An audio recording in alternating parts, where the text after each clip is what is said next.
yozgan kitobimda aynan o'sha kambag'allik psixologiyasi degan kitobim bor, hali chiqmagan. Men kitobimda nima haqida gapirganman desak, 99% odam baxtli bo'lishi mumkin o'sha kitobni o'qigandan keyin. Nimaga desangiz, men baxtsiz bo'lish sababini aniq topganman. Nimadan inson baxtsiz bo'ladi? O'shani sabablarini topganman.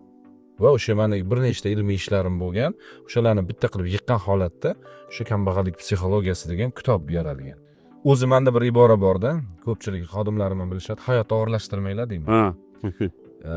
Hayotni og'irlashtirish baxtsizlikka olib keladi-da. Chunki hayot juda ham oson. 90% inson o'zini hayotini o'zi og'irlashtiradi. O'zi oddiy hayot yashash juda ham oddiy. Lekin o'sha hayotni biz aksariyat holatlarda o'zimiz og'irlashtiramiz. Xuddi o'sha uy tanlashda ham o'zimizni hayotimizni o'zimiz og'irlashtiramiz. Ko'pchilik mana shu uylarda ham bo'ladi. O'zi bir xonali uyda ham yashasa bo'ladi, qarshisiz. Mazza qilib. Mazza qilib deganda qarshisiz odam o'zi mazza qilib yashaydi. Yo'q deydi, menga 3 xonali uy kerak deydi-da, qarzga botadi.